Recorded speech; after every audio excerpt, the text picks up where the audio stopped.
Friday afternoon. I'm Jim with the Brewers Association of Maryland. Sorry, I have too many places that I'm with this week.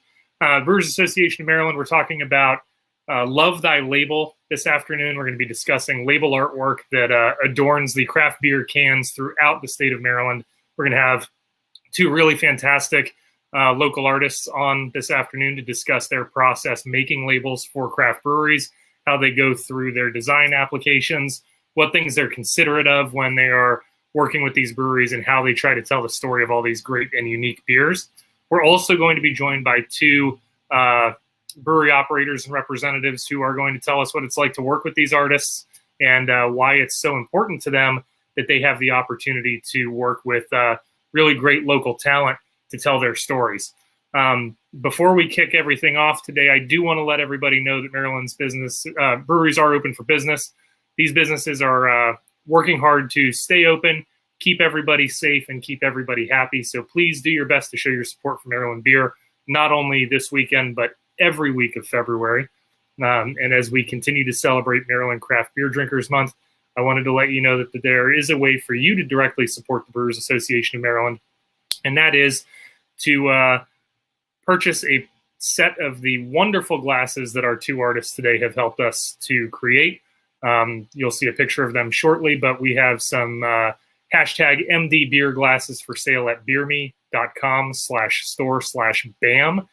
You can purchase those for pickup at a brewery that is close and convenient to you, and they will be available to pick up sometime in mid-March.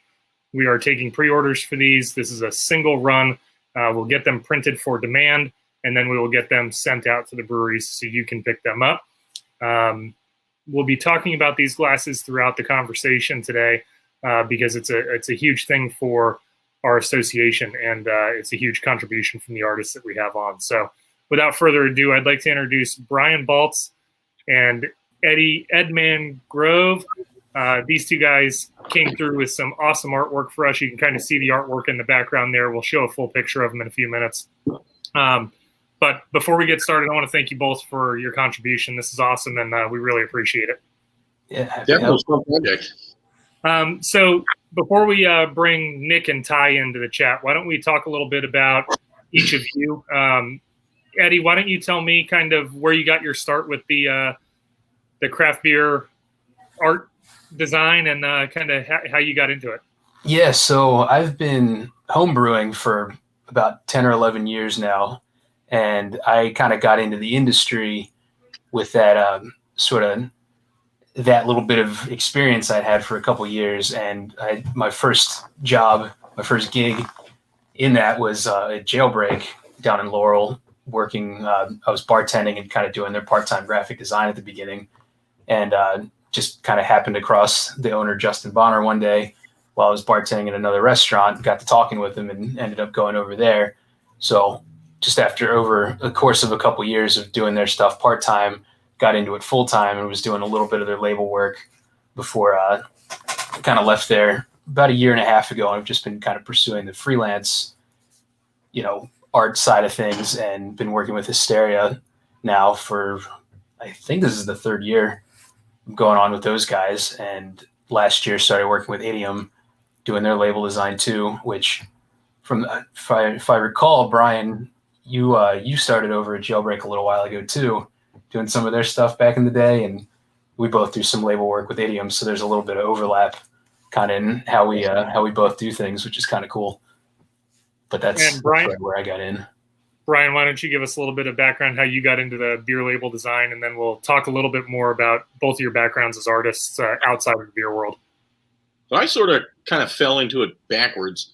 I had graduated with an art degree, and while I was trying to figure out what I really wanted to do with that, I knew I needed a job, so I was just looking for jobs. I liked craft beer, and Pub Dog in Westminster they were hiring a keg delivery person, so I just took that job just for some money at the time. And I was there maybe a month and was moved over into the cellar, was doing a lot of cellar work, working festivals, got way more into the craft beer scene, but sort of eventually started doing labels there, and then that became full-time at Pub Dog, and then there was a brief period where we created a little side brand.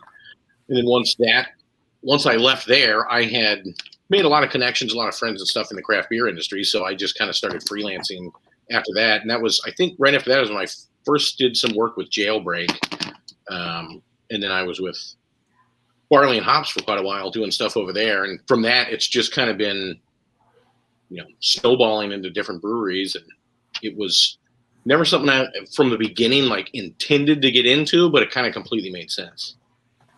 I think it's very interesting. You two are part of a group of like 5 or 6 artists around the state that come up pretty frequently in conversations about label artists in the industry. The kind of work that you're putting out is, it kind of has your feel and your flair. I think everybody can look at the labels and tell where your work is going from one brewery to another and where that overlap might exist. And to that point, I think you're both very capable of producing stuff that stands out for every project that you're applying it to. So it's not as though you're carrying a theme from one brewery to another. You're really just bringing your kind of voice to the palette. And I think that that's pretty cool. I think one of the big challenges and what I really like about it is that trying to not carry too much similarity from one place to another. Yeah. Especially when it's like 2 breweries that are down the street from each other. It's like those cans can't look the same. So you start working with the other breweries, like, how do I make my stuff not look like my stuff? Like, I have to make a new portfolio of my work. Using the voice of the brewery that you're working with. Exactly. Which helps. Yeah. I mean, it definitely helps when they have something you can then bring into your work that automatically makes it not the same as the last stuff you've been working on. But it's a big challenge, but it also kind of helps you push yourself to grow. Well, let's pull Nick and Ty in, because I'd like to, while we're having this conversation about using the voice of your collaborator, I'd like to have them involved with this conversation. So this is Nick Wilson from Old Mother. Hello. And Ty Kreis from Hysteria Brewing. Hello. Thank you guys for joining. This is awesome. I think this is going to be a really cool chat to kind of pick your brains and figure out how it is that you align your expectations with your beer releases to the awesome talent of these guys that you're working with to present them on shelves or in your tasting rooms. You've been able to hear a little bit of the back and forth there, kind of the idea of carrying on the voice of the brewery through this whole thing. How in this world where shelf space is more and more sought after and hard to come by, how important are these labels to your ability to get beer to pull off the shelf? It's huge. I mean, we do a little bit more of the distro than Nick does, as far as just like we work with a really big distributor, and we try to get our beer on every single shelf, and that's tough when you're battling. Not only, I mean, I say battling, the thing you're really trying to do is all take away from the Bud Miller Coors and then put some sort of craft in its place, and hopefully it's a local beer. That's the whole entire point. If you're going to turn somebody away from Bud Miller Coors, the whole point is to get them to drink somebody's beer that's a local. And so it's really tough because there's so many outside brands that are coming into Maryland. There's so many big brands. So you have to figure out something that not only stands out, but you have to also have something where people look at it and know what type of beer it is. They know what style it is. They know what brewery it is. So you have to have ideas that'll get you not only noticed because of label artwork, but people shop with their eyes first. They're drinking with their eyes first. So you have to, if you look at a whole entire shelf and there's 80 different labels on there, you don't want people to have to look and be like, oh, that's cool, but I don't know what it is. I'm looking for an IPA and I don't feel like looking at that can. So you have to know what type of beer it is, like what our brewery it is. And then it has to be eye-catching enough to grab their attention from the other 150,000 cans there. So it's always a challenge doing that, but that's when you find artists that you can really work well with. And you both had the same, like in our case, we have the same sense of humor. Me and Eddie think alike. Like we have ideas. Like it's so it's cool when you can work with a person who you've known for a while and you can be like, here's my idea, and then he takes that concept and can bring it to life, but also knows exactly how we're gonna fit in the shelf. That was long-winded. I'm sorry. I didn't take a breath. It was very thorough, and I think it was a great answer to the question. And I think what you kind of hit on there with thinking alike is that there is truly a collaborative spirit here, kind of the same way there would be if you were to be brewing a beer featuring a guest brewery or something. Right. And I'm also thinking that you guys probably have the opportunity to hear what's going to work and what's not as part of your conversation. Yeah. Of course, there's been plenty of times where we bounce things back and forth. I'm like, hey, can you add this? Can you change this? Or like, I'll give an idea, and Eddie's like, I want to go this way because of this. And I'm like, oh, that makes sense. Okay, I didn't think about it. Because my job isn't to, like, I can barely draw a stick figure, man. Like, I can barely draw that. And so, but I can't even understand, like, what these guys do. I don't know how they, like, I'm like, oh, look, that's a cool little shadow. It just doesn't work that way. So it's amazing to always get feedback from them. But again, it goes back to trusting that one person too, because they know what you're looking for. You know what they know what I'm looking for. I know what they can do. So it's really a relationship that you have to have, and only the good artists have that, really.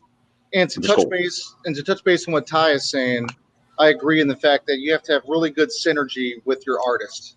If you're dealing with an artist, you almost have to be like solar twins to a degree to really kind of get on the same page. And, with Bryan and myself, since the beginning of us working together, it's like him and I are both a little crazy in the head, and we've kind of figured that out amongst the year or two that we've been working together. And it's making things a little bit easier for us to kind of go forward with our label design, because essentially the artist, like Eddie or Bryan or whoever is working, they have to crawl inside of our brains and try to understand things that we don't know how to articulate. This is what Ty is saying. Yep. And that's what makes these two guys, I think, pretty special. They have the ability to crawl inside the brain of us. And I think a big part of that is the fact that we do get along and we can sit around and kind of just talk and creative ideas just kind of happen. And it just makes things a little bit easier. I think there's a lot of personality that goes inside of these labels, because it's the voice of the brewery that they're speaking for. And if the artist gets the person that they're working for, it just makes the voice louder. And I think that's a hard thing to accomplish. But, with these two guys, they know how to read our minds, it seems. I mean, we always say that every time we get a new person, Bryan, like, oh, he read our minds, and I didn't even know that I was thinking that. So it's just kind of works out.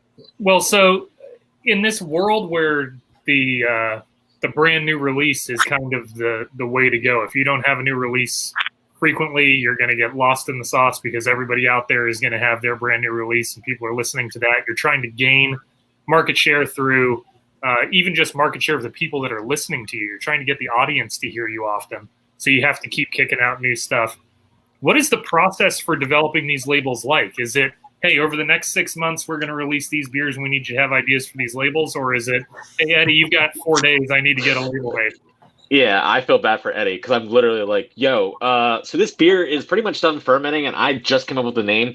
It's getting released in like when the label gets here. So can you give me a label in like 2 days so I can send it out for us for our printing? And he's like, yeah, I got you. I'm like, thank God. Sometimes it's literally that bad. And sometimes it's every day. It's funny too, because between with the labels I do for Hysteria and then the stuff I do for Idiom, it's kind of the same with both. Like, everything happens so quickly, and usually it kind of comes down to, at least from what I see, it's like the name is like finally decided on, but the beer's already like there, the style's already done, and so it's kind of like just go. We need something, and whether it's like, here's what it is and like the full concept and like we've got this idea, or this is the name and it's like we're just kind of making fun of this, or it's a parody of that, and then you just gotta go with it. How about for you guys, Nick and Bryan? Is it similar, like kind of a fast-paced boom, boom, boom? No, it's kind of like, I have a dream at night. I'm like, I have this idea. I got to call Bryan. Not only is he like a person who can transcribe my thoughts into like design, which makes me feel happy on the inside, but he kind of has a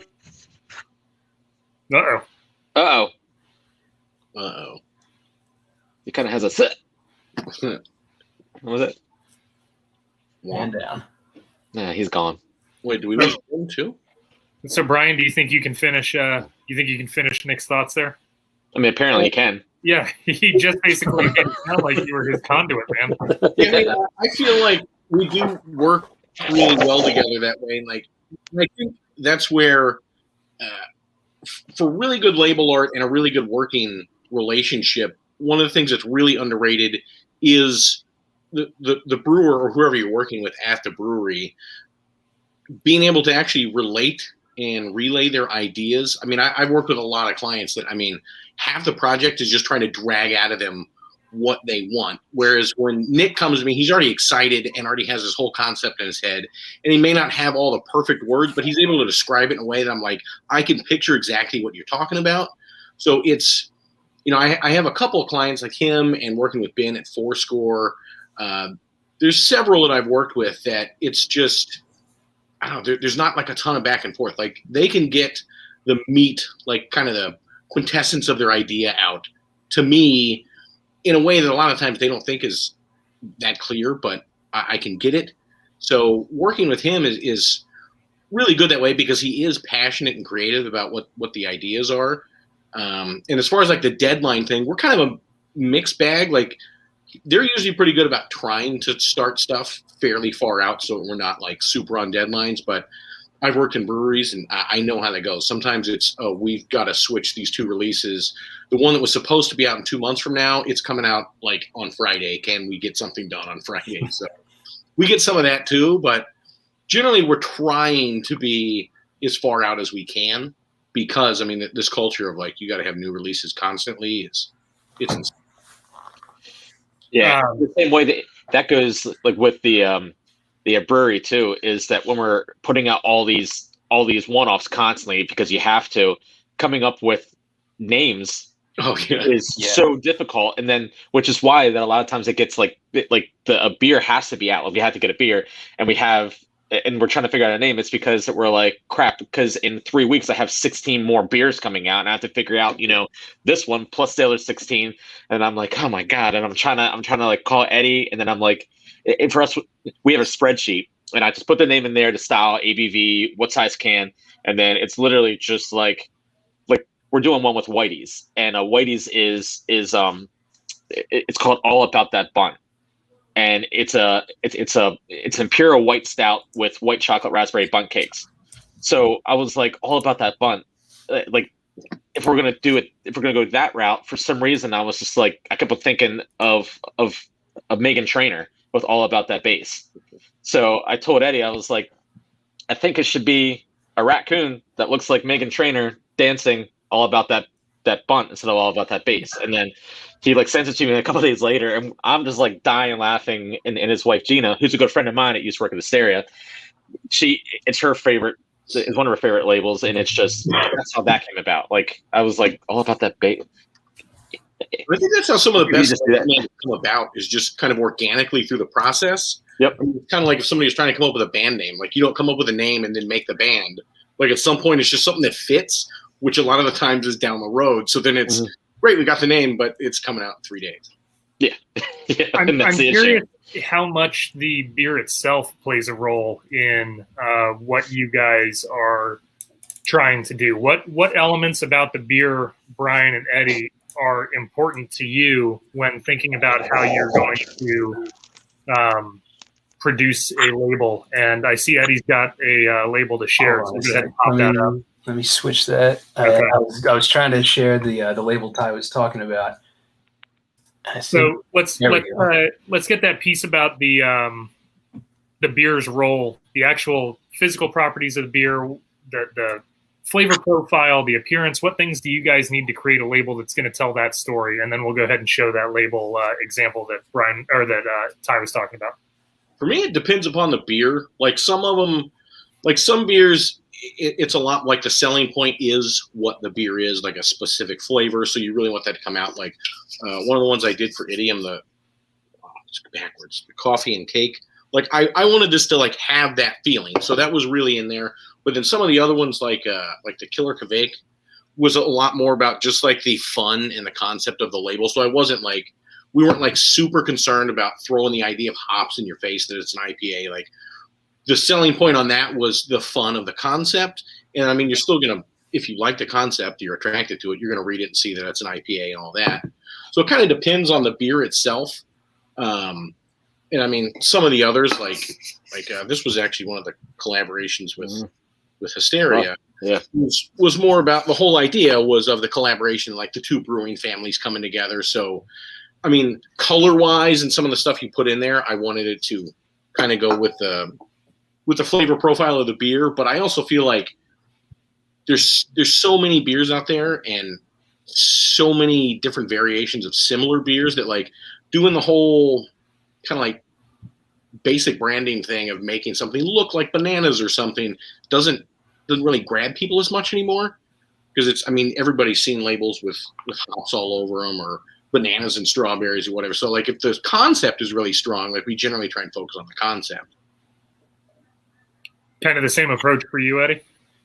Yeah, it's it kind of depends whether I try and go for just like straight up, this is like a parody of something and you see it, you know exactly what's going on, or if there's more to like the colors, the look. I mean, when you look at some of the stuff, like for Idiom, for example, with their stuff, almost all their beer names are like a phrase, an idiom. That's kind of like the purpose they go for. So it's always like with that one, it's about like making this image portray the look and the feel of this name very specifically. Like you kind of have to see it and immediately know what it is, or otherwise it's like, why does this go with that phrase? That doesn't make any sense.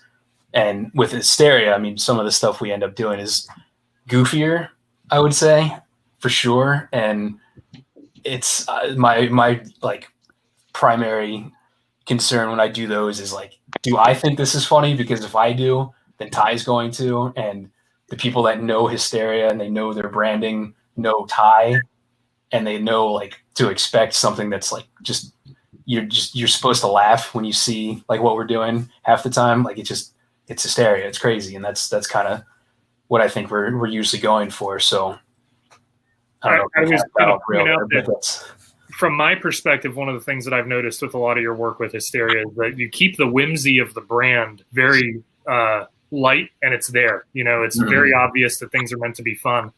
But I've noticed little tricks that you throw in there that really kind of tell the story of the beer by including things that look like added ingredients, or, you know, somebody pouring coffee into something, or I can see the preview of the bunt label that we're going to talk about. But, you know, you add these elements that are telling the story about what the flavors of the beer are. So the art is almost giving an expectation. And I think that's pretty cool. Yeah, we also try to have the thing that me and Eddie we're talking about too is not every label, but we're trying to do it more and more and more. Is that we always try to have some sort of Easter egg inside the label. Eddie, if you can bring up, or I can find it too. It's the perfect example of that is the Big Three. I think the Big Three, which is our triple IPA label that we did for our third anniversary. If you didn't look hard enough, you would never notice. But if you look, he replaced almost every single E in there to a 3.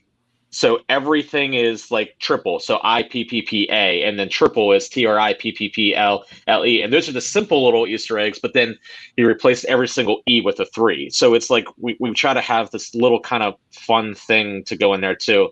So I feel like people look at labels and they read them. And so if you're reading them, we want people to be like, wait, did I just see that? And then go back and look at it again. And so it's more of something like that. And then, yeah, like this is all about that Baltz. That's basically Megan Trainor as a raccoon. With dancing. Why not? Yeah. That's dancing. It's just dumb stuff. And we wanted to make it stand out. So it's got the I told him to make it feel like Megan Trainor was like doing this label, which is why it's like that kind of color. It looks like something that would be on one of her videos. If you ever watch her videos, I used to love Megan Trainor. I don't know why. I just loved her, and I was just like, this would be so funny, just to like make it feel like Megan Trainor's on this, like she has part of this beer. So that's what we try to do, is just try to have fun. Oh, there's we Nick. got Nick back, so that's great. We do have a question, and There's a temporary outage here. I apologize. That's all right. You didn't miss much. We just kind of covered what Bryan took over for you. He read your mind and gave us the rest of what you were going to tell us. Oh, cool. See, that's what I'm saying. We're solar twins, man. That's exactly what I was saying. We've got a question coming in from Anthony. He said that, and I'm not sure why it's not showing up. There we go. Come on. I've heard that naming beers is one of the most difficult aspects of the labels. How do you work together with the designers to communicate that through the artwork? I mean, I think it is the hardest part. You can always be like, you know what I'm going to do today? I'm going to do another sour with lactose and this fruit. and now you got to come up with a name for it. But the brewing process, we already know how to do it. We already know what fruit we're going to use because we already have the base to it. So now we got to figure out a name, which is why I honestly think that's why a lot of breweries do like what's it called, a series. It does make it a lot easier because, again, like I was saying, like I'm trying to, like, this beer's almost done, and I hit up Eddie and I'm like, hey, the beer's done. Can you just like figure out? I just found out a name to it, but then I have 15 others that I have to figure out and do while we're in the middle of packaging, and canning, and selling, and doing invoicing, and trying to, like, it's not we just like sit there and we're just like, okay, here's names.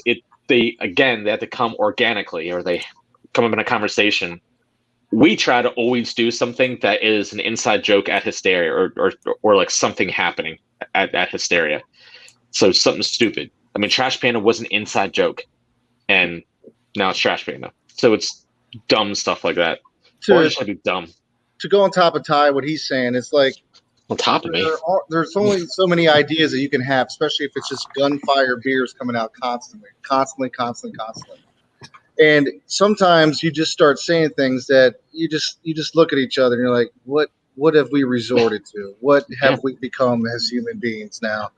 And it's just ridiculous. And maybe that's a sign of the times to come, where maybe like in the old days, there was just a new beer release, maybe one or two a year, but they really put a lot of time and effort into marketing of those one or two beers, and they really took their time with it versus the one-off stuff.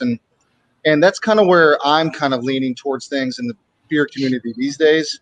That's why we have a pilot system. So when we don't have a real solid beer idea that we want to do, we just put it in our pilot system and throw it out there and just call it something ridiculous. But if there's something that we're really, really proud of beer wise that we want to put like some marketing behind, that's when it tends to get a little more serious. And we can put a little bit more oomph behind this and take a little bit more time versus the 4-day turnaround of just trying to get this beer out and the next new one for people. And I don't know if the market is going to like go for that necessarily, but I can speak for Ty and myself and probably the artist. We do have deep wells that have a lot of ideas, but like certain times it's really hard to kind of keep up with it sometimes. Just creatively, it's really hard to keep up with it. Well, I think people underestimate like how much strain, how much work that is on your guys' end. I mean, not only coming up with the beer concepts, recipe, and all that, but then you also, unless you're just giving it over to the artist, but then you have to come up with a name and the art concept and all that. And when you're cranking out 4, 5, 6, 7 new beers a month, like that's a lot of stuff. And especially like a lot of the times, for marketing purposes, you're probably following some of the trends, what's doing well. So you're, especially if you're doing like 2 or 3 variations of a similar beer or something, like, I don't know, having to constantly come up with a new concept for everything is, at some point, you're either going to run completely dry or, you just kind of hit a roadblock. And I've seen working with Ben at Fourscore has been kind of interesting. Like, we've been doing a lot of stuff, and they're doing the same thing, like putting out a ton of new stuff frequently. But one of the things we've started doing recently is because of that same thing. I got this new beer and this new beer and this new beer, and we need like 4 more to come out this month. And he was the same way. Like, I don't really have any ideas in my head that I really want to get out. So we decided to try and do the whole thing in reverse. So I'll come up with an art concept and then pitch it to him, and he'll start creating a beer that goes with that in some way. So it's kind of a reverse process. It's been interesting, but that does help take some of the strain off of him, like coming up with a beer and then having to come up with an art concept to give to me and then try and direct me to make it. I think it's another way to kind of, inject some more creative juices into the process so that he's not having to, I have these 3 new beers and here's the name and the whole idea. I think that this kind of part of the conversation is going to gear us to something that I wanted to hit on. And I actually just got a message offline from our comments that kind of will touch on this. But this idea of kind of fatigue, coming up with names and how to appropriately address what this style of beer is. And in all of my experience looking at the labels or the names coming from your breweries and your operations that you guys are working with, Eddie and Bryan, I haven't seen this happen, but it seems as though some pretty low-hanging fruit in terms of creativity results in some beer names that are outwardly offensive to people and artwork that is overly suggestive and not friendly to all of the consumers out there. And I'm wondering what you guys do to avoid that, firstly, because I think that, like Nick said, deep wells of creativity. If that's the case, then these ideas like, a woman's body shown on a can just for the sake of putting a woman on a can doesn't really make any sense anymore. So how do you guys avoid those pitfalls? And are they things that you find yourself having to deal with, or is it just like, hey, we know that's probably not a good idea? Yeah, I know for sure. There was, like 5-6 years ago. I don't know if I should name drop names, but there was a brewery that did a label with like a woman's thong, and they got a lot of flack because I think they even called it like the panty dropper or something that was just like obviously not well thought out. And that always comes to mind. Usually one of the first things I know, I just kind of glance over like any names or anything that we're working on, regardless who it's for, and just like kind of quickly run through like what could this be perceived in the wrong way for like anything, because I just, you see something like that once and it's like, I don't want any of us to have to deal with that, whether it's me and my career as an artist just getting like destroyed online because of it, but also just like morally, like, yeah, I don't want to be part of that in the first place. But then, does Hysteria even want to deal with that? And there was one, obviously we didn't go with it. I don't know if Ty, is it all right? I'm not like, it wasn't anything crazy, but early in the pandemic, we were going to do like a merch piece for like Trash Panda. And there was, because I think I pitched the name change just to make sure we didn't upset anybody, where we were going to do like I survived the hysteria with like the raccoon. And I was like, as soon as I saw that, I was like, COVID's going to get pretty messy. And yeah, I don't think people are like, and that wasn't the intention of, like I survived and you didn't, but it was like that it might come across in any way. So maybe we shouldn't put that on there. And so we changed it to Trash Pandemic and kind of like rolled with it and came up with a better, more like marketable kind of term. And even something Ty and I are working on, there was another where it was like going to be, I think you guys already announced the Bash Panda one. Yeah. Yeah. So, okay. So I'm not like spilling the beans on anything, no. But it was going to be like the two guys and the two raccoons, but that was what we came up with. But originally it was going to be the two guys like bashing a raccoon.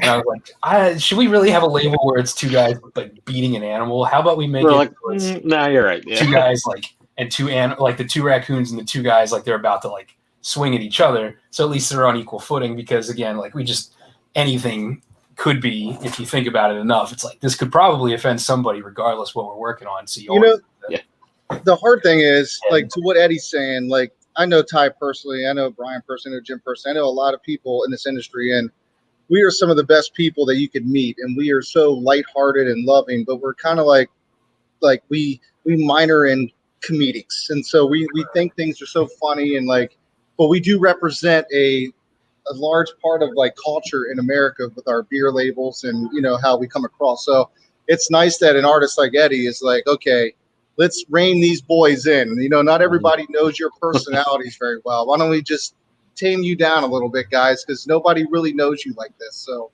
it's nice to have like Eddie has that kind of insight. Like, hey, all right, let's just settle this down a little bit. And again, but that's realistically, the thing that's really we're all cool. just fun-loving, goofy guys that we're just like, let's just have some fun. Yeah, and then again, that goes with being comfortable with like your artist, and him being comfortable with like me. Like I've known his wife for a long time. And we like I brewed beer for his wedding. Like, I mean, we're just like, we're all friends. So like, I always tell him, if I'm like being really dumb or crazy, just effing tell me. Because sometimes I'm like, I don't know. Just put a dick on there. And he's just like, we can't just do that. I'm going to make one for you, but we can't put that out. And I'm like, yeah, you're right. You're right. We can't put as much as I want to too. Like, yeah, exactly. I say like we want to, but now if Ty and I could draw pictures, that's all I can things draw. would go downhill, like just straight downhill all day. Every day. It's fun. I can barely draw a stick figure, but that stick figure is going to have a big old dick on it. All right, well, let's reel that one back in. We told you it was going to happen, Jim. Yeah, I know. And like I said, our audience is over 21, so the only people you can sabotage are yourselves right now. So Exactly. your stonks are going up.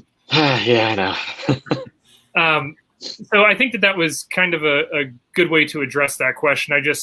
I know that there is some real pushback in the industry right now, especially on places like Worst Beer Blog, where they're calling artists out for what appears to be lack of creativity generally. It doesn't take a whole lot to come up with a locker room joke about. Well, that's what it is. And I mean, that's what I really enjoy about, at least as of right now, every client I work with is they are creative. So, I mean, when you're creative, and part of being creative is not like being smart or a genius or whatever. You just have a lot of crap in your head. Your brain is going different direction. You find different ideas and new stuff. You don't have to go for the low-hanging fruit. So, I mean, there's been very few instances where I've worked with anyone I'm currently working with that I've thought, ooh, I don't know if this is a good idea. And even like there's been a couple of times when Nick and I are just like lightheartedly kicking out ideas. I mean, we can both be like, yeah, but I don't know if maybe we should put that on a beer label. Like, it's a funny joke between us, but like that, it's just not appropriate. And I mean, I think Nick and everybody at Old Mother and most of my other clients are also fairly self-aware about that kind of stuff. But again, I don't think I've really had any legitimate requests from any current clients that I'm like, man, this is just a terrible idea. So if you have the creativity, you don't have to go for the low-hanging fruit anyway. Exactly. I think a funny thing for me is, at what point do people like, from the brewery's perspective, start putting like our personal lives as insights into creativity through branding? And a good example of that is, which I'm kind of weird just admitting this right now, but you know what? Why not? Let's just do it. I remember I called Bryan one day. I was just say, hey man, how you doing? He's like, I'm doing good. Still got terrible reception at my house. I can't hear you. I got to go into my office 300 feet out into my backyard to talk to you. And when it's 0 degrees outside, I'm like, okay, I'm glad you don't mind doing that. But hey, I got something to tell you. I just discovered that I have an estranged brother who is living in a different state, who's in his 30s. Maybe we should do a beer called Another Little Brother. And he's like, well, it could be okay. I mean, I think, do we go into that depths of the well I mean, is it fair? So like for society, they like the new beers coming out constantly, right? They love it. Like Jim was saying, they love having the new beers constantly. But there's only so much creativity in the well that you can grab if they're coming out so fast all the time. Do we as breweries have to start diving into the depths of our own personal selves for marketing? And, it's crazy right now because there's so many breweries, so many beers, so many ideas constantly. And, it's just a weird thing to be involved with at this moment. It's just strange. We just kind of laughed about it. I still don't know if it's a good idea. I still might do it. I don't know. I don't know. I think you should. It depends if I don't have any good ideas next month. I don't know. Well, I think the idea there, Nick, is that this is part of your creative process, right? You operate a brewery with the idea that you have a creative background and you want to showcase your art through this medium, which is beer. And if you can tell a story with that beer, hey, it's got a little bit of bitterness because I'm bitter about this situation. Like whatever you want to tell, you can tell this story, right? Like, oh man, it's so sweet and bitter. Like whatever you want to do, you can do this through your medium. And then if you get talent like Bryan or Eddie to be involved with it, you can tell that story on the can. So the fun thing with beer though is it is a product, but I think it's also finally crossed over into that area now that it's been around long enough, boundaries long enough that, it is kind of its own art form. So, and with fine art, it's expected that there's some sort of personal message or journey or something that's in it. So I think you do start to see a little bit more of that coming into beers, whether that's the naming or the label art or whatever. But I think that's definitely, like Nick was talking about, if you're running out of depth in one well, you can tap other wells. There's personal, whether that's just stories or autobiography or just funny stuff. I think it's a whole new direction that can go in there. As long as in some way the audience connects and enjoys it one way or another, like they don't necessarily need your whole autobiography. I think it's a whole other landscape you can start working with there. Even like the I can't think of the name right now. The passed out dude in the floating bag of chips, Portal Vision. That was kind of your backstory, some personal history, funny story with a friend of yours, and I don't think anyone knows the exact story of that label or anything, but I think it still makes for an interesting, engaging thing to look at and think about. And again, I mean, it doesn't have to, it's on a beer. So you're just adding something, another element to the whole process. So, I mean, maybe it doesn't have to be like on the nose with every concept. Right. I think that that's a really fair point. And Bryan, to your point about tapping other wells, since I have you guys on and you're both very talented and creative, and your breweries are both very talented and creative, Ty and I have had conversations about this in the past. And Bryan, I know that you've had clients that have steered towards this, but one of the wells that's been tapped into for the last year or two has been, we'll call it parody, just because I think that that's a fair way to put it. But I think that some people have abused the parody operation and have kind of turned it into just borrowing intellectual property. How does that make everybody feel in terms of like what you're really doing on your cans and what you're showing? Like, Ty, I know that there have been some themes that you guys have had that have really paid homage to things that are nostalgic to you and mean something to you. I think that's different than maybe just taking a cereal box and slapping it on your label. Yeah, like with 1996, I think I mean, there's two that are perfect examples, but I think 1996 is one of my favorite things to like showcase that. The beer name came from, it's a throwback IPA, and then I started thinking of like the history of Maryland, and I was like, man, in 1996, a lot of Maryland breweries were started or founded. You have Heavy Seas, you have Dewclaw, you have a Flying Dog, even though they were out in Colorado at the time. That's all 1996. That's when the Ravens first were founded, was 1996. And I was like, okay, 1996 is a really cool name. It's everything. So then I went to Eddie and I was like, I don't know how we're going to do this, but I want something to feel like the 90s. And he was like, all right, cool. The 90s. I love that. Let's figure something out. And I was like, yeah. So I want people to look at it. It's going to be on a shrink wrap label. So it's going to be wrapped around completely. I want somebody to look at it and I want them to immediately feel like us as kids again and feel that. And then he came up with the label 1996, which is it's a fun like Rocco's Modern Life feel. If you compare Rocco's Modern Life and this, they are drastically different. But when you first glance at it, you're like, oh man, that reminds me of the 90s, and that was the whole point of that beer. And I mean, with Eddie, like he sent it over and I was like, holy crap, this is exactly what I was thinking. Like that, this is perfect. And then another thing when it comes to like parodies is what we ran into with MVP. I mean, that whole name was from at a Ravens game when we were playing the Patriots and everybody was chanting MVP. And then I remember telling Eddie, and it's funny, I changed that name twice. It was MVP. And then I was like, I'm going to call it Front Runner, because it's not the MVP yet. And I was like, F it, he's our MVP. So I went back to MVP. And then there was a photo of Lamar that I really liked. And I was like, hey, this is like kind of like this feel of like a football player. And we were very, very, very careful with not doing anything that was going to like jeopardize, well, we thought we were going to jeopardize anything. So we carefully didn't have any logos. We carefully did everything exactly in the layout that we always do. But even still then, if it makes people feel a certain way, then some people get upset, even though it's not that. So, I mean, I can't say how many renditions that we went through for like MVP, but it took forever for us to actually figure it out. And we did, but that was cool with Eddie is that like, I mean, we had to come up with like 8 different versions of it to even submit to the NFL to finally even find something. And so it was nice to call him and be like, this is what they're saying. And I remember he was like mad. He was angry because like MVP, the Ravens have a V, but they don't have an M or a P. And the Ravens or the NFL was saying that the M and the P look too much like the Ravens. And he's like, I drew that. I came up with the M and the P. They didn't. There were just little things like that. So yeah, the whole parody like, thing is tough. Purple. What? Yeah, we're like, you can't use purple.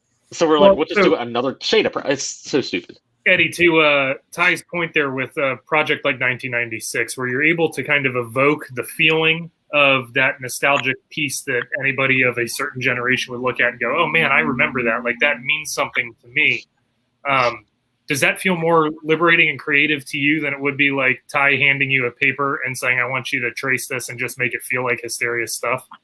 Yeah, no, for sure. And it's doing stuff like those sort of things where, I mean, the first thing I was taught in college with art was like, don't ever pull an image out of Google and drop it in your document. You never use something someone else has done. And now that I'm like speaking about it, I don't remember the percentage we were told to, but it's like you have to modify something, like 20 or 30% at least before or until it becomes parody, and then it's safe and all that kind of stuff. And so whenever there's something that we definitely want to parody or mimic or like invoke, I always want to at least like do it from scratch, do it from the beginning, and have like no element of this was actually pulled from something else. Like I won't even pull an image from Google and like trace over top of it in Illustrator before I set it up. Like I like that whole thing. The TV, I wanted it to be as close to Rocco as you could, so that it obviously still like gets it with but then the fermenters and the hop leaves and stuff are all kind of in that like Nickelodeon sort of style with the colors, but it's still all just drawn as quickly as I could have just kind of like boxed the shape in. I still wanted to do it by hand so that you get that like weird outline thickness from like an old cell frame cartoon, which is how I do a lot of this stuff. But it's still like, no matter what, I don't want this to look like something that somebody just pulled, or you could say like you just completely ripped that off. And there's like a difference too. I mean, I definitely saw one the other day, and I don't remember who it was by, but it was just straight pictures, photos, and like screenshots from a TV show dropped on a label. And my immediate thought was, how are they going to get away with this? I mean, that was it can because it sells out and it's 50 cases and they don't even care because they're like, oh, it's done. Right. I mean, I remember that's cheating. Back in my jailbreak days, there were a couple of things where we were like, are we going to be able to get away with this? And I mean, if you're not like a big enough operation doing a huge distro all across the country, but yeah, like you said, by the time all, I don't know, 100 cases of this get sold, it hasn't made its way out to California, where the studio that owns the rights to this like TV show you parodied.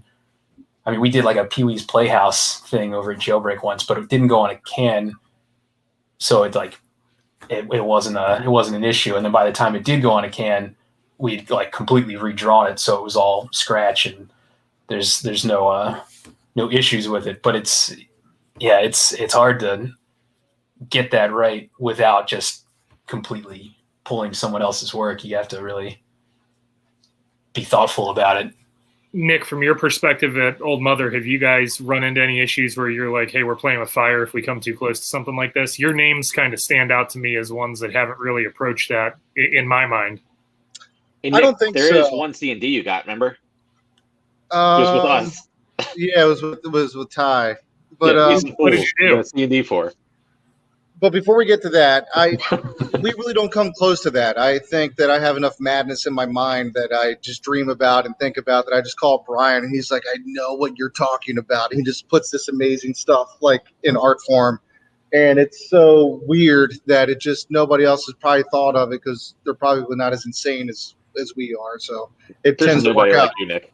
But then when we did the collaboration with Hysteria, Bryan did our Feast of Fools label, but it turns out that what was the name of that brewery again? Is that a slam? I don't know. Maybe it is. No. But Magic Hat, yeah, they gave a cease and desist on that because they have a beer, I believe, that nobody's heard of, and so we did a beer that was such a small amount, and they just could not just put a cease and desist on it. And I think for that kind of thing, like, I don't know. I think we're all in the same boat here. I think, as you get to know people in this industry or any industry in the world, some people are just really good people and cool people and look to help people and look to prop people and understand things. And like, I mean, I would say this for myself. If somebody from another part of the country had the same beer name as us, that was a big popular beer for us, and they're just small guys having fun on a one-off, I probably would never say a word about it. But Ty would probably be the same way. But not that particular time. And Brian, By how the way, have Ty, you, are we ready to do the Feast of Fools #2 just to have a little fun? Sure, I'm down. All right, let's do it. All Brian, right. how have you steered away from any instances where maybe the idea of parody or using somebody else's creativity as the springboard was what was asked? Oh, hold on. I've got you muted. I'm sorry. Oops. Oh. I try and go by just sort of my moral feeling on it, which obviously is not always going to translate to how the legality of it is. But I mean, I feel like there is a difference in parody and homage and just ripping something off. I mean, parody is when you're using something specifically that looks like something else because you're making a comment on it. And homage is where you're doing your own version of something to pay tribute to it. And then there's just stealing something. So, I mean, even with, as of right now, like people I'm working with, when they want to do something that references something that already exists, it's almost always from an homage standpoint. It's something they really like, and they want to show their version of it. I mean, like Nick and I have worked on a couple of things like that. And Nick's ideas on it are not, hey, let's just take some stills from the movie or whatever. It's he's got his own vision of it, and it's you get to kind of show your appreciation of that material rather than just reusing the material. And I've worked with some people in the past that suggested things like that or may have used things like that that we certainly got C&Ds on. But and again, those were kind of the same thing that you get the C&D, but the beer is already gone by the time you get the C&D. So whatever. But I personally, when those things are suggested to me, I try and go the homage route, or at least like full-blown parody route, not just, hey, people really like, I don't know, Nightmare Before Christmas, so you just put the character on there. Like if you're just using the character, like you didn't add anything to that.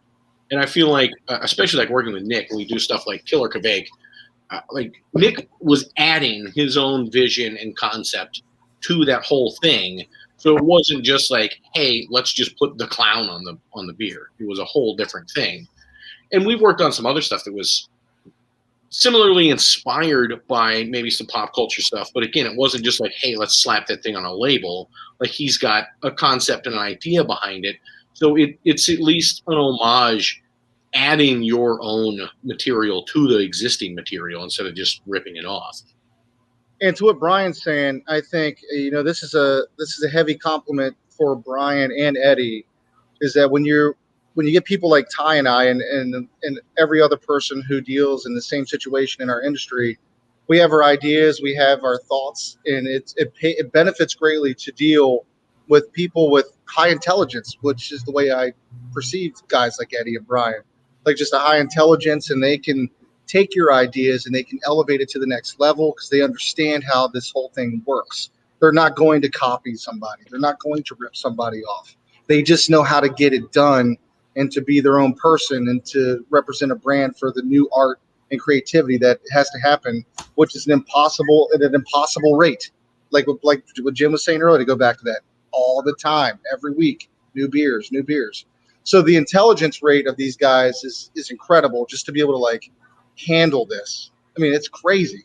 I have the utmost respect for these guys that can listen to knuckleheads like Ty and I and everybody else who just call these guys up in the middle of the day, the night, or whenever we just get some kind of wild hair up our ass, and they're just like, all right. I think I can do something, and they creatively and intelligently find a way to get it done, and that's the reason that they're probably sitting here right now on this call right now. Yeah, there are literally times.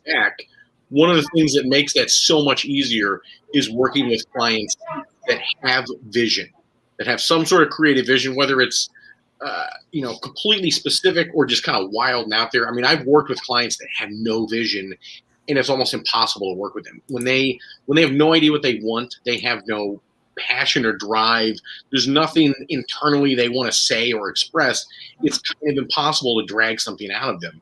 So working with people who do, it makes my job so much easier.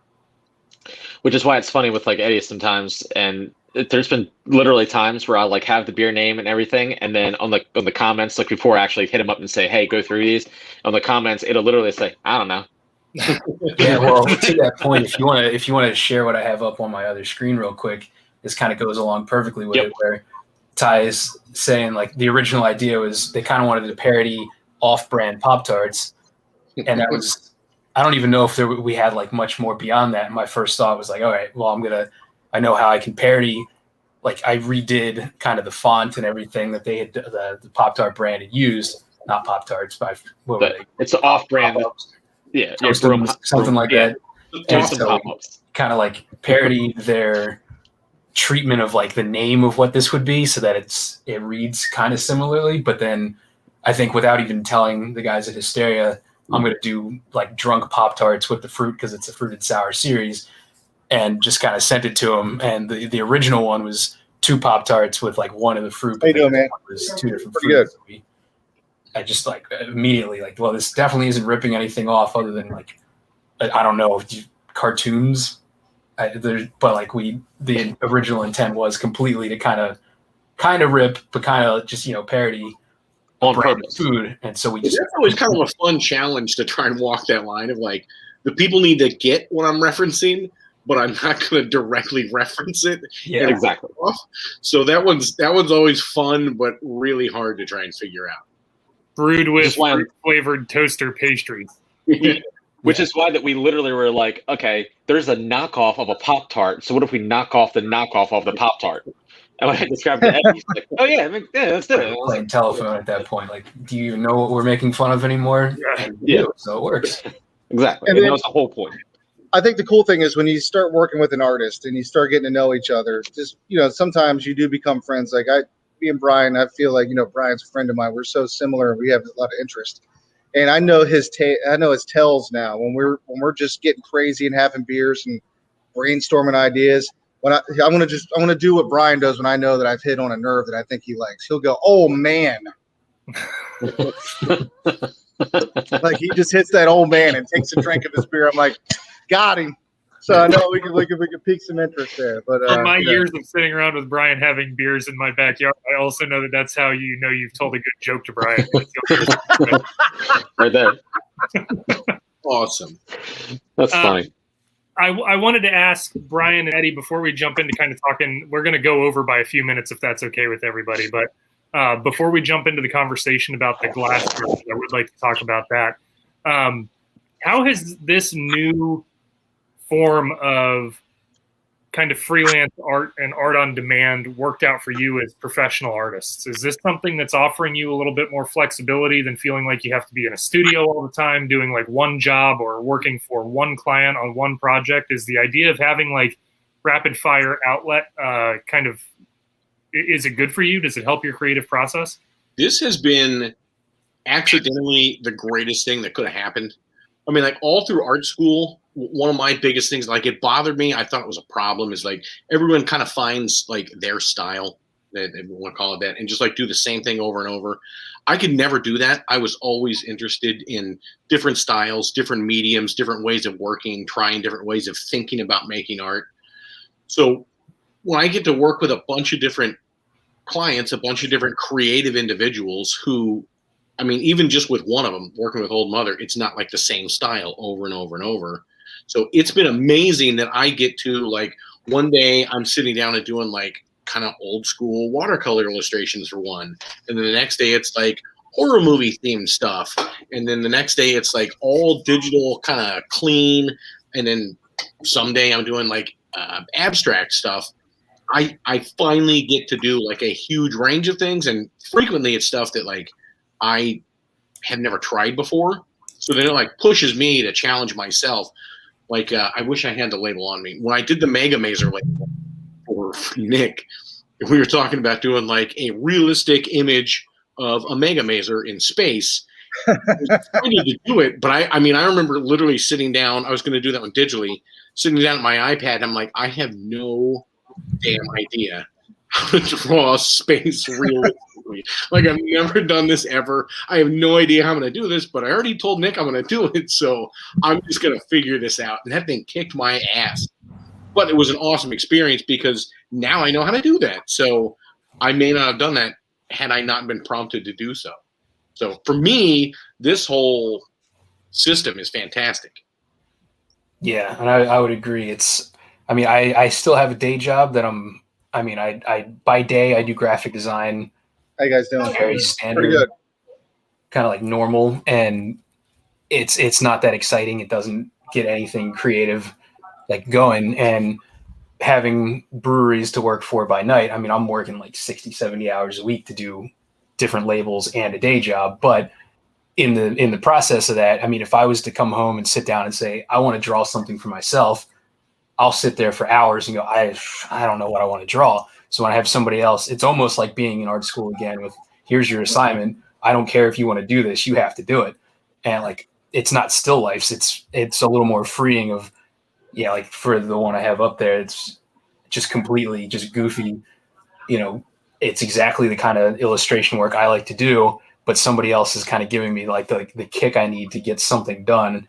And there's always something to be working on. There's always an idea that somebody else is kind of giving me the head start of like, get this finished, but also don't spend 40 hours on it, because like we're just, it's not worth it for either of us to have you come at us with like, oh yeah, I spent an entire week on one label like full time, and that's going to be like $40,000, and then people like, no, that doesn't work for either of us, but it's enough to like make me kind of stay active and like keep things moving. And at the same time, it's what was I going to say about that? There was something else I wanted to say. Now I'm losing it, but it's, oh yeah. So with like multiple breweries, the other thing that's nice too is where one, I do a similar style at different places, but with like the one I just showed from Idiom, it's kind of blank slate, like do an art piece and make the name fit, and the whole, like you need to do a whole thing so that it really conveys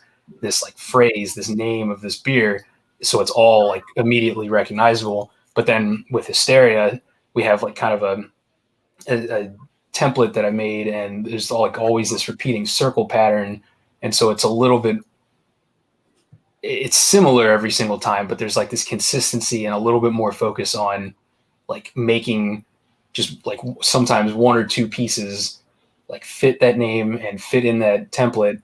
And so it's like you're thinking more about the negative space, where with the other one, I'm thinking more of like a full picture. And it's just the people coming at you so quickly with like, this needs to get done. And here it is. It's like everything, just constant like artistic exercises that I don't see it in any other thing that I've done.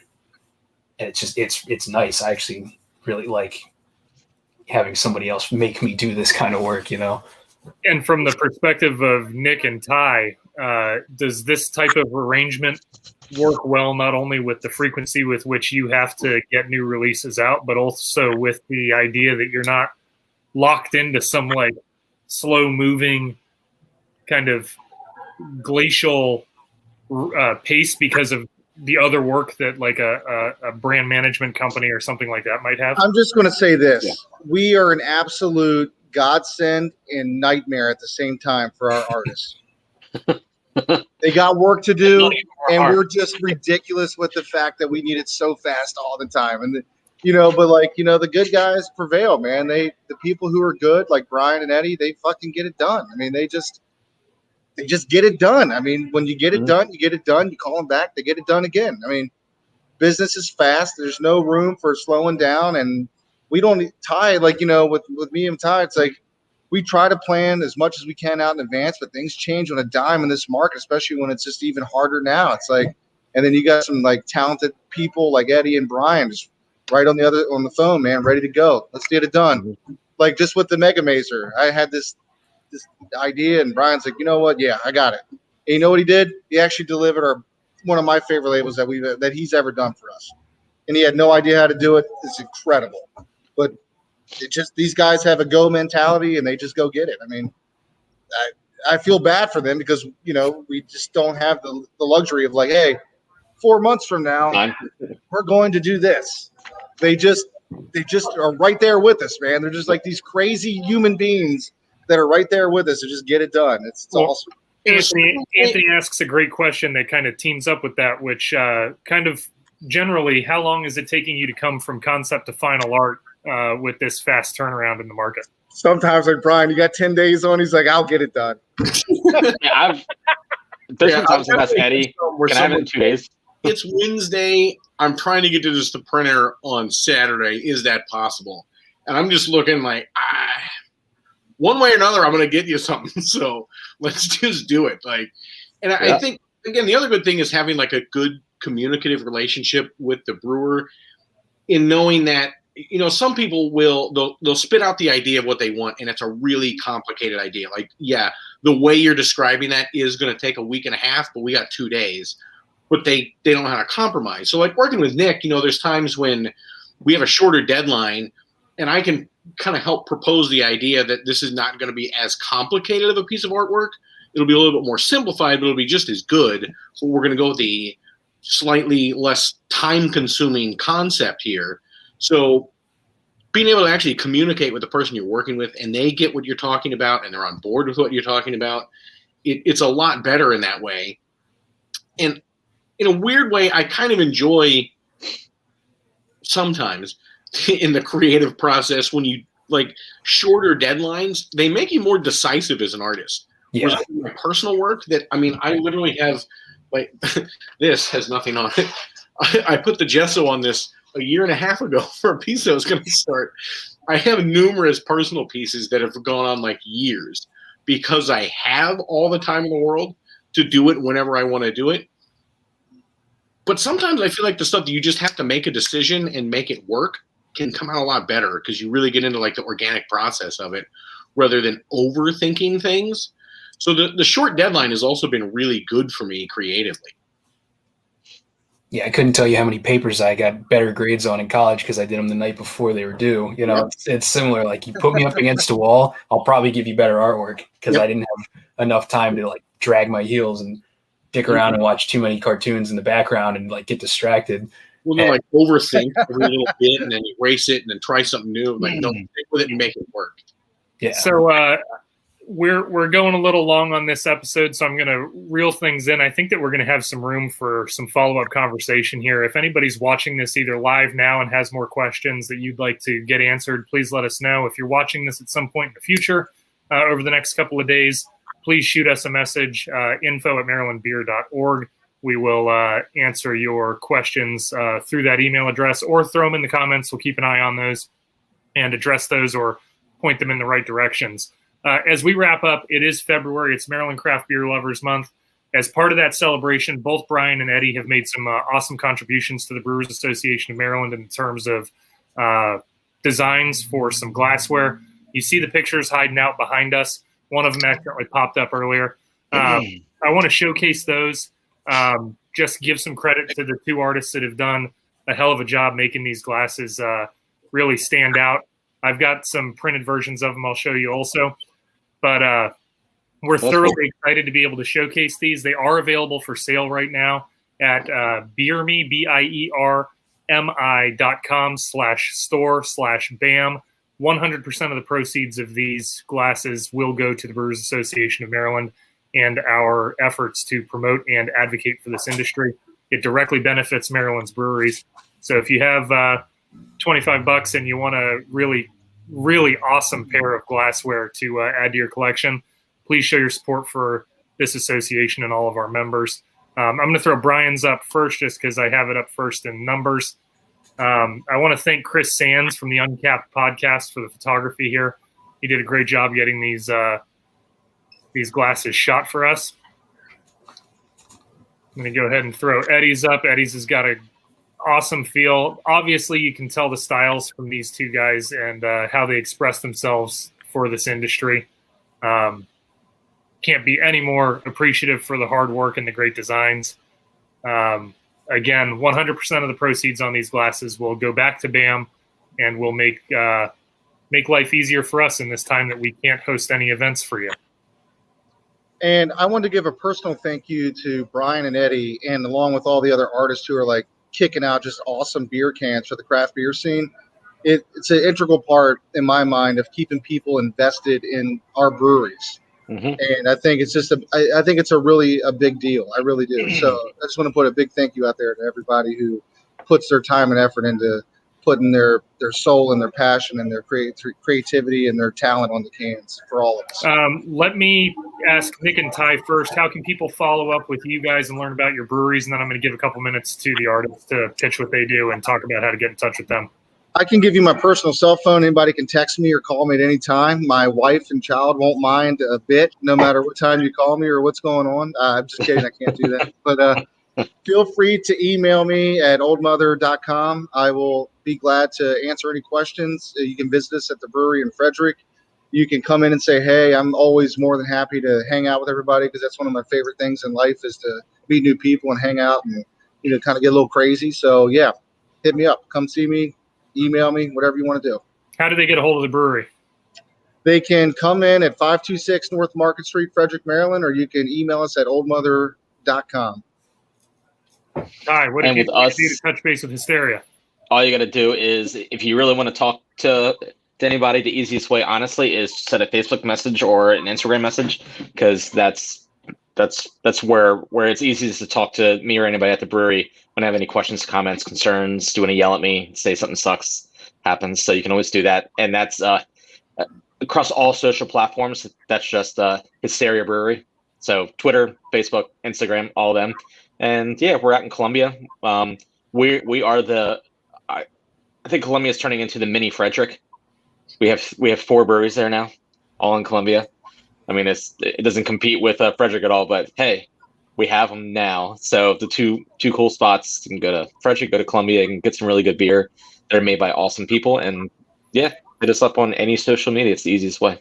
So follow Hysteria, follow Old Mother on social. Make sure you see what's going on. They're both excellent at announcing what they've got going on in their tap rooms, all their new releases, any fun things that they have going on. They're announcing those. Nick, Ty, thank you guys for joining me. I'm going to pop you guys out and finish up with been a blast with Bryan and Eddie. So I appreciate it. Talk to you guys soon. Thanks, Bryan, Eddie. We love you. See you later. Happy Valentine's Day. Oh, geez, you tell. Jeez. Eddie, how can people follow what you're doing, and what other art do you provide, and can people support you directly?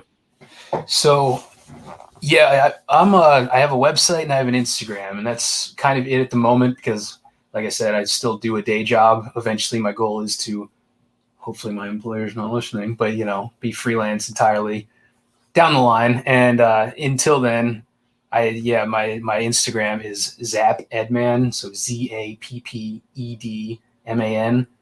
my dog and or at least my nickname. But that's where I post the most. I don't really deal with Facebook too much anymore. And then my website is edmandesign.com, and it's on all those beer glasses there. But if I'm not posting a lot, it's because I don't have time to. So as soon as I am not working 70 hours a week, I'll probably have a lot more on there. So there's not a ton of content at the moment, but coming along. So yeah, that's kind of where I'm at, what I'm working on. I really don't have a whole lot of time to get too much outside of those done. It's kind of looking for more. There's a couple other breweries I've done some stuff for here and there. Another one that's up and coming that I'll probably have some stuff to show pretty soon once they get off the ground. And but yeah, I mean, other than that, at some point, yes, I would like to get some stuff on my website too. I think he said, do we direct support or anything? So I don't sell any merch directly at the moment or any of that kind of stuff, but I take commissions and I'm working on it. I'm going to have a whole lot of stuff sticker wise. Like I keep working on getting some of the things I do for Hysteria and Idiom like made into little stickers, but I usually just give those to the breweries, but I'll be taking care of that stuff on my own soon. Very cool. Well, if you're into Eddie's style and Eddie's artwork, it's great, colorful, fun, and really engaging stuff. Please feel free to give him a follow, show him your support. Make sure you're supporting him and thanking him for all the hard work he's doing. And Bryan, what can people do to learn more about you? My two main is just Instagram and my website. My website, bryanbaltz.com. My Instagram is just @BryanBaltz.